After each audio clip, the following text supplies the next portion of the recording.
নমস্কার বন্ধুরা, তোমরা সকলে কেমন আছো? সোমা লাইফস্টাইলে একটা স্বাগত জানিয়ে একটা নতুন ব্লগে নেমে গেলাম। আর দেখো কেমন অন্ধকার, দেখতে পাচ্ছ? সকালবেলা, জানো তো। তো আজকে ভাবলাম তোমাদের খাট থেকেই দেখাই। এই দেখো জানালার পর্দা খুলে নিয়েছি, আর এই যে জানালাগুলো খুলছি, তার মানে বুঝতে পারছো যে জানালা দিয়ে কত পরিমাণ রোদ ঢুকে, ঘরের মধ্যে আলো ঢোকে। সেই জন্যে আলো থাকে, দেখেছো? আস্তে আস্তে করে কিন্তু ঘরটা কিন্তু ব্রাইট হয়ে গেল, কারণ বাইরে আলো, ঘরের ভিতর তো অন্ধকার, পর্দা দেওয়া ছিল। আর এই দেখো আমার যে মানি প্ল্যান্ট গাছটা, সেই ঝুলানো, ওটা তো সন্ধ্যেবেলায় ঘরে ঢুকিয়ে দিই দুপুরের পরে। আর এই দেখো সকালবেলার কাজ, এই দেখো ঝুলিয়ে দেওয়া, কী যে ভালো লাগে না, তোমাদের কি বলবো। আর এই দেখো প্রতিদিনের মতন অনেক কাপড় কেচে নিচে, প্রচুর আলু, জানো তো, ওখানে 10 কেজি মতন আলু আছে, জল দিয়ে ধুবো।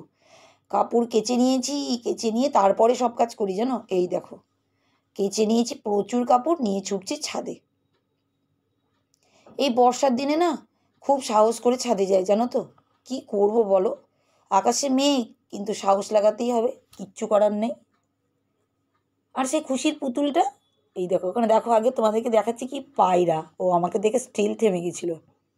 কি ভালো যে লাগছিল না, পায়রাটা জল খাচ্ছে আমার, এটা ভালো করে ভিডিও তুলেছি একটু বড় করে, জানো তো। মানে ওরা কি সতেজ, কি বলবো তোমাদেরকে। আর আকাশ দেখো একদিকে এক এক রকম, দেখতেই পাচ্ছ তো, এক এক দিকে এক এক রকম। তাই দেখো খুশি সেই পুতুলটা একটু একটু ভেজাচ্ছিল মাথার দিকটা, তো আমি ভাবলাম যখন ছাদেই যাচ্ছি নিয়ে গিয়ে ছাদে মেলে দিই। কিন্তু ওই যে ভয় লাগছে আবার যদি বৃষ্টি পড়ে। প্রচুর কাপড় কেচেছি, জানো তো, আজকেও প্রচুর কাপড় কেচেছি। আর ছাদে মেলতে যাই তো, ওই জন্য সুবিধা হচ্ছে, তাড়াতাড়ি শুকিয়ে যায়। আর দেখবো পজিটিভ এনার্জিও চলে আসে। যে কোনো কাজে দেখবা যখনই তুমি স্যাটিসফাই হবে, তখনই সেই কাজটা দেখবে করতে ইচ্ছা লাগে। একদম আমার তাই। এই যে কাপড় কাচি অনেক, কেন বলো তো, মনের ভিতরে ইচ্ছাটা চলে আসে যে কাপড়টা শুকিয়ে যাবে, পরিষ্কার খড়খড়া থাকবে। আর ব্যালকনিতে পড়ে থাকলে কি শুকায়, সেটা বলছি নয় আমি, যে আর রোদের পরিমাণ শুকায়, কিন্তু ব্যাপারটা হচ্ছে কি বলো তো, একটু টাইমটা বেশি লাগে। তা কে দিবে বলো টাইমটা? এটা আমি সকাল 7:30টার মধ্যে, 8:45টার মধ্যে মেলে দিই। ওই আমি অনেকক্ষণ রেখেই দিই, ওই 11টা, 11:15 বা 11:30টার মধ্যে তুলে নিই। একদম খড়খড়াভাবে শুকিয়ে যায়। দেখছো কত জোরে জোরে হাওয়া মারছে, প্রচুর জোরে জোরে। এত জোরে জোরে হাওয়া দেয় না ছাদে, সকালবেলাটা যা ভালো লাগে যে তোমাদের কি বলবো। আর আমরা ফ্ল্যাট বাড়িতে থাকি, অনেকটাই উঁচু, বুঝতেই পারছো ছাদটা, প্রচুর হাওয়া, জানো তো। আসল কথা সবাই মেলে, কিন্তু আমারই মেলা হয় না। আর এই দেখো তোমাদের সামনে একটু চলে এসেছি। তা এই দেখো আমি কিন্তু তোমাদেরকে একটু আকাশ বাতাসগুলো দেখিয়ে দিচ্ছি। এখন তো তোমাদের সামনে আর আসাই হয় না, দূর থেকেই সব ভিডিও তোমরা দেখো আমার কাজবাজ। দেখেছো আকাশে মেঘ কতটা, এই দেখো। আর চারিদিকে দেখো ফ্ল্যাট, এই দেখো মেঘ, কিন্তু আবার আকাশ পরিষ্কার, দুই রকমই চলছে। কি বলবো, এই দেখো তোমাদের মেঘও দেখিয়ে দিচ্ছি যতটা পারলাম ফোনে দেখাতে। আর এই যে ঘরে চলে এসেছি, ঘরের কাজ, ঘরের কি কাজের শেষ আছে বলো। এই দেখো পুরো রান্নাঘর ডিপ ক্লিন প্রত্যেক দিন করি, ওই জন্য কিন্তু আমার রান্নাঘরটা টিপটপ পরিষ্কার। মানে যতটা আমি মানুষ সে অনুযায়ী। দেখো অতিরিক্ত তো করতে পারবো না, কারণ নিজের হাতে কাজ করি আমি। যে আমার কাজে দিদি যে থাকতো, তাহলে আমি আরও করতে পারতাম মনে হতো, জানো তো। কিন্তু কি বলো তো, নিজে করে নেওয়াই ভালো, নিজের মর্জিতে চলি। আর যতক্ষণ পারছি কেন করব না, যখন পারবো না নিশ্চয়ই আমি রাখতেই হবে আমাকে কাজে দিদি। কেন এখন অবধি পারছি, চলছি, আগে অনেক দিন রেখেছি গো, এই হালে ফ্ল্যাটে এসেই রাখি না। আর নিজের হাতে কাজ করলে না একটুখানি আলাদাভাবে কাজ হয়, এটাও আমি দেখেছি পরখ করে। তো এই দেখো সবটা ভালো করে সার্ফ জল দিয়ে মুছে দিচ্ছি। আর এই দেখো ডাইনিং টেবিলটাও কিন্তু মুছে নিচ্ছি সার্ফ জল দিয়ে। মানে কি বলতো, আমি যখনই সার্ফ জল করি বাইরেটাও মুছে নিই, রান্নাঘর মুছে নিই, ডাইনিং টেবিল, টি টেবিল, এইগুলো কি বলতো উপর উপর তো, বাবু কেউ এসে গেল, ডাইনিং টেবিলটা পরিষ্কার সাদা থাকলে কত সুন্দর লাগে না। আর আমাদের দেখো এইটা তো সেই ফাইবারের পুরনো অনেক দিনের ডাইনিং টেবিল। তা কিন্তু দেখো আমি এত সুন্দরভাবে রাখি না, মনের ভিতরে এনার্জি চলে আসে, জানো তো। তুমি দেখবে যে কোনো জিনিসের এনার্জি এর থেকেই আসে। তা এই দেখো, আর দেখো বালতি নিয়ে কিন্তু আমি ছুটছি রান্নাঘরে। কেন ছুটছি জানো তো, দাঁড়াও তোমাদের একটু পরেই দেখাচ্ছি। এই দেখো ওইটা আবার হচ্ছে ওয়াশিং মেশিনটা মুছে হয়নি বলে আবার ছুটে এসেছি। এই দেখো এই আলু কত আছে জানো তো, তোমাদের ফার্স্টেই বললাম 10 কেজি আলু সেদিন নিয়ে এসেছি। তা আলুটাকে জল দিয়ে ভিজাচ্ছি। জানো তো, একটু হিসাব করে যদি চললে না কম খরচে সংসার চালানো যায়। সংসারে খরচ কমাতে না এই অভ্যেসগুলো জরুরি। কোন অভ্যেস বলো তো? এই দেখো, একটু কম পয়সায় আলু পেয়ে গেছিলাম। কত কম পয়সা জানো তো, সেটা আর বলতে পারছি না তোমাদেরকে। মানে যত এখন আলুর দাম চলছে তার থেকে একটু কমে, সেই জন্যই আমি 10 কেজি মতন আলু নিয়ে নিয়েছি। নাহলে অত আলু নিয়ে এসে কি করবো বলো? তা নিয়ে এসে কি কাজে তো লেগে যায়। এমনিতেই তো 5 কেজি কিনি। তা যে দাদা দেয় আমাকে বাজার, সে বলল, দিদি আমি একটু কমের মধ্যে দিচ্ছি, আপনি নিয়ে যান। আমি বলছি আমি নিয়ে যেতে পারবো না। বলছি দাদা আছে তো, ঠিক পারবেন। আর সত্যি কথা বলতে গেলে দেখো, নিয়েও চলে এসেছি। আর আমারও সুবিধা হলো, এই যে একটু হিসাব করে চললাম বলে তো নিজেরও লাভ হলো। ও একটু কম পয়সা দিল, আর আমারও বাবু অনেকটা দিন তাহলে চলবে আলুটা। আর পয়সাটাও কমতি হলো। আর 2 গামলা দেখো ভরে দিয়েছি। তা আমি এর মধ্যে না দিতে গিয়ে অর্ধেক জল পড়ে গেছে জানো তো। এবার সাদা ঘর, আলুর রং তো বুঝতেই পারছো, গোটা ঘর বাড়ি একদম লাল লাল হয়ে যাবে। তাই একটু আবার ওটা দিয়ে মুছে নিলাম। আর এই দেখো চলে এসেছি রান্না করতে। তো যাই হোক, দেখো আমার ভিডিও তো অনেকটাই হলো। এবার এক বনু বা দিদি ভাই বা এক বান্ধবীর কমেন্টটা কিন্তু পড়ে নিই। তার চ্যানেলের নামটা সবার আগে বলি, লাইফস্টাইল উইথ রূপালী @, তা খুবই ভালো চ্যানেল, তোমরা কিন্তু দেখতে পারো। খুবই খুবই খুবই ভালো চ্যানেল, আমি কিন্তু প্রতিদিনই দেখি। আর বুনু বা দিদিভাই সেও কিন্তু আমার কিন্তু দেখতে আসে চ্যানেলে প্রত্যেক দিন। আমিও দেখি, উনিও দেখেন। তা আমরা সবাই সবাইকে সাপোর্ট এভাবেই করব, যে কীভাবে তা ভালো আজকে তোমাদের সামনে নিয়ে চলে আসি। আর সাবস্ক্রাইব কত সেটা বলতে ভুলে যাচ্ছি, দেখেছো 2.43K, আর মাত্র ভিডিও দিয়েছে 1.2K।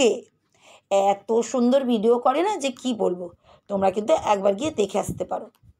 তা দেখো, আমি দিদিভাই যেটা আমার চ্যানেলে সেদিন ভিডিওতে যেটা লিখেছিল সেটা তোমাদের সঙ্গে শেয়ার করে দিই। তা তুমি যেটা লিখেছো সেটা সবাইকে জানিয়ে দিই। কী লিখেছিলে? আমাদের বাড়িতে বউদের কাজ ছাড়া কিছু আছে বলো? চোখ খুলে শুরু হয়ে যায় কাচা ধোয়া, রান্না, বাড়িঘর পরিষ্কার করা। সব মিলিয়ে দারুণ লাগলো ভিডিওটা, দিয়ে 3টে হার্ট দিয়েছে। তুমি একদম আমার মনের কথা বলে দিলে গো, সত্যি কথা গো। একদম গো, ঘুম থেকে উঠেই না কি খাটনি কাজ গো, চোখ খুলতে খুলতেই কাজের চিন্তা।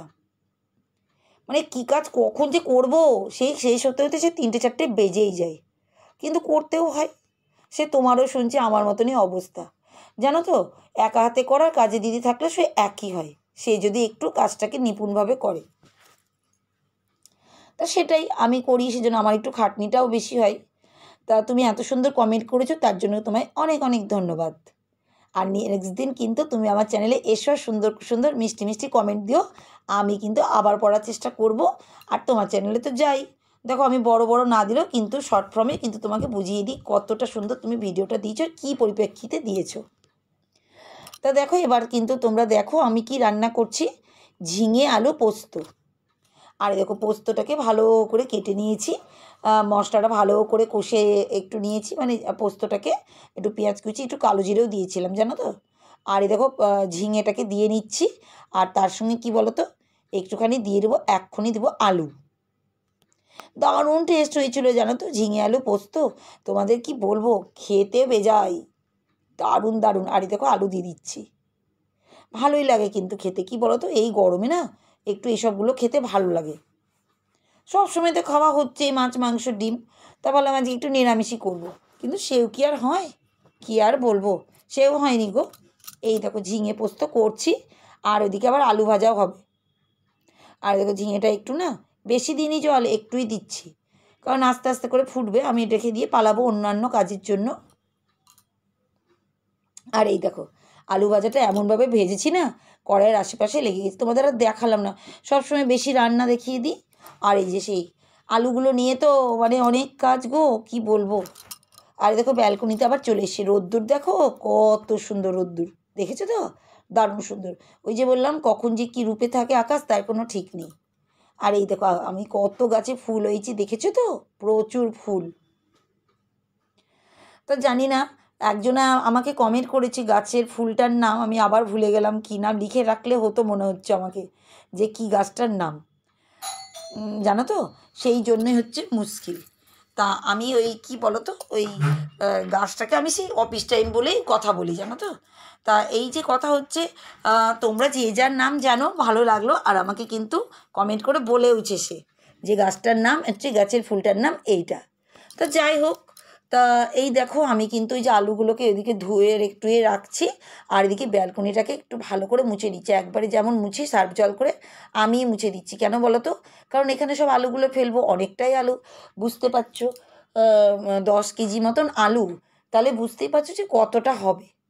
তা ব্যালকনিটাকে আগেই আমি মুছে নিই, যাতে পরিষ্কার থাকে, পরে আর যাতে না করতে হয়। পরে আরেকবার করি, কারণ ওই আলু ছালকার যে রঙটা হয়, মানে মানে বুঝতেই পারছো, যারা তো সংসার করো তারা তো জানোই যে কিভাবে কি হয়। পরে আমি বিকালবেলার দিকে আবার মুছে দিয়েছিলাম ব্যালকনিটা। কিন্তু আর প্রথমে মুছে না নিলে ভাবো ওর মধ্যে আলু ফেলবো। এই দেখো আলু, দেখেছো রং দেখো, মানে সব জিনিসেই না ভেজাল, জানো তো। আর এই দেখো আমি কিন্তু আলুগুলোকে নিয়ে বসে পড়েছি, ওখানেই বসে পড়লাম। কারণ ডাইনিংয়ে একটু ফ্যান চলছিল, আমি একটু হাওয়াও পাচ্ছি, আর কাজটা হয়ে যাচ্ছে। আর কত আলু দেখেছো, কম নাকি? অনেকটাই আলু। ওই যে তোমাদের বললাম, একটু হিসাব করে চললে কষ্ট হলেও না সাশ্রয় হয়।